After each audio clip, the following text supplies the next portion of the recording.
The other thing you can do, these were the federal government originally had these calculators in hopes of helping low-income students use them so they would realize, oh, price tags are meaningless.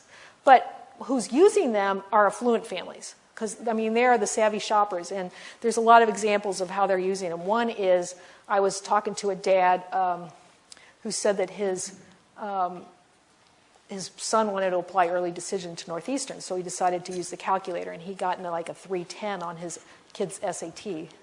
And then the child ended up doing 30 points better, got a 1340, plugged it in again, and he was discovered he was going to get an extra $60,000 over 4 years. So you can play with these calculators to see, hey, is it worth it for my child to take that SAT one more time or the ACT or to get a little higher GPAs? You can also play around with it. Actually, this woman did 66 schools. I did this last year. It was like, oh my gosh, I have her whole spreadsheet in there. But she discovered that, the schools that were lower price for her family made about $150,000 a year just to gross. And she discovered the schools that were the least expensive for her child were those that were more colleges, that people, weren't on the top of their tongue, and also state schools that were beyond those flagships that cost so much money. She ended up going to, this was a family from Seattle, and her daughter's going to St. Olaf's this year in Minnesota, which is one of my favorite schools. Wonderful liberal arts college in Minnesota. You can also, this guy who I wrote a blog post, this was an out-of-work engineer who had a lot of time on his hands. He was running calculators for his very bright daughter who wanted to go to some elite schools. And this guy, as I said, he was retired. He was out of work. He only had made like $17,000 for the year. Almost all his money is in retirement accounts. So when he ran the calculators, he contacted me because he says, Lynn, these are all over the board. And I looked at the calculators. They were not federal calculators. They were good calculators from the College Board and Student Aid Services. So I'm like, wow, that's weird. So I started going over the inputs that he had used, and I instantly figured out what the problem was. I should say that some schools were like inexpensive for him. They were like $5,000, like for some of the Ivies and Dickinson College, which is in Pennsylvania. And then there were some schools like Boston College, Swarthmore, Loyola of Maryland were like super expensive, like over $40,000. So when I figured out what it was home equity. He had $800,000 in home equity.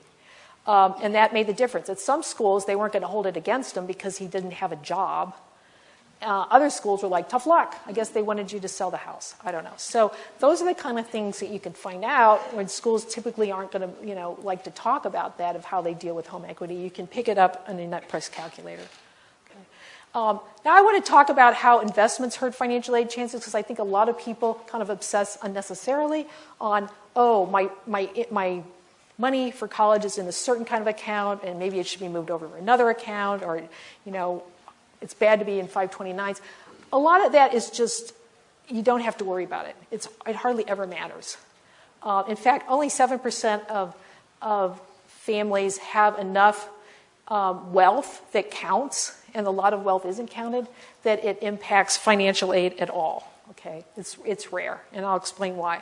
The FAFSA, which is the big formula everybody has to fill out if you want financial aid, or you have to fill this out if you want your child to borrow through a federal college loan. And the best college loan is the Stafford loan by far, because it has a safety net to it. So if you fill out the FAFSA, it doesn't ask, as I already said, about retirement accounts. They don't care. They don't even ask if you own a home. It's irrelevant. And they don't care if you have a family-owned business with less than 100 employees. Right? And it's interesting about divorce, too. The FAFSA ignores income from the non-custodial parent. And that's a really strange definition that the higher ed world has about who's the custodial parent when it comes to financial aid. The custodial parent is the one who's taking care of the child the majority of the year, ending on the day you file the FAFSA, and then going back a year. So if you would file the FAFSA on, say, February 15th of 2014, you would go back a year and say, all right, where did the child live for the last year?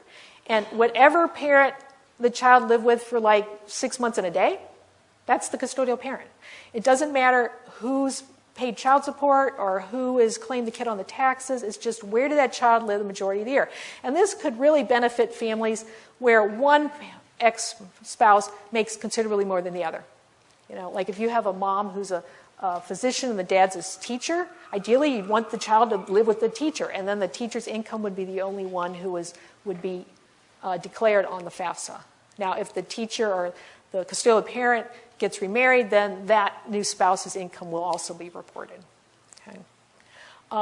Now, the profile, that's the one where about 250 private schools, plus the University of Arizona, Virginia, William and Mary use. They do ask about home equity, net worth of a business or farm, and the financials from non-custodial parent. What they do with that will vary.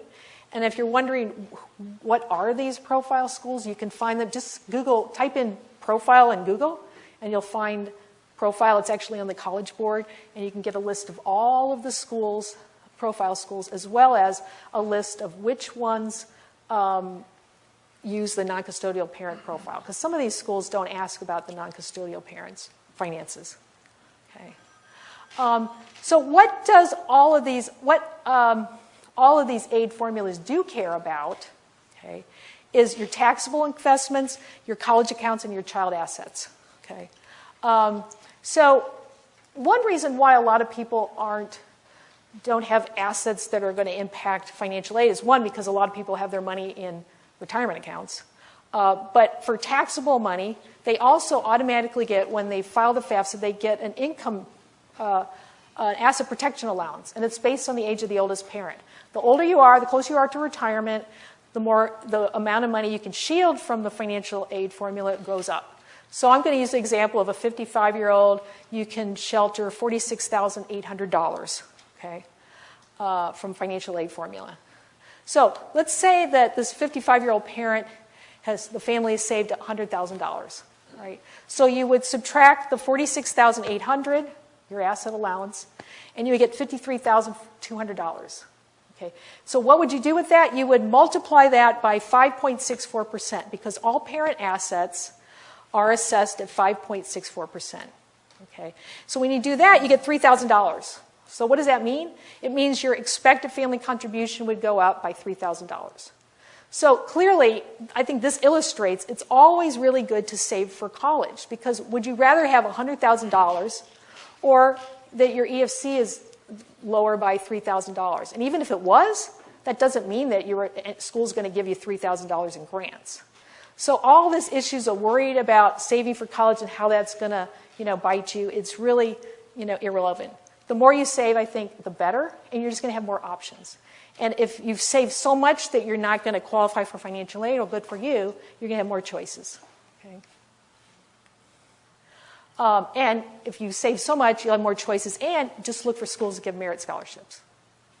The biggest influences of financial aid is really how much you make. I mean, you can worry all you want about your assets, but a huge part of the formula is what is your income. Okay? And then we've talked about the non-retirement assets and having an asset allowance. And then, of course, the number of children in school does matter. If you can get them in school at the same time, or maybe one kid could take a gap year and you can get them more of students in college at the same time, good for you. And children assets and income is usually not a big issue, but children's income, they get an income allowance. So if the FAFSA, so a kid can make well over $6,000 a year, and it's not going to impact financial aid at all. What is more relevant is if kids have money in UGMAs or UTMAs. That is considered a child asset, and it will be taxed or assessed harsher than the parent asset. Remember, the parent asset is 5.64%. Kids' assets are assessed at 20% for the FAFSA and 25% for the profile. Now, if you have money in a custodial account, UGMA or UTMA, you can move it to a custodial 529 plan, and then it's treated like the parent assets. So that's how you can kind of deal with that issue.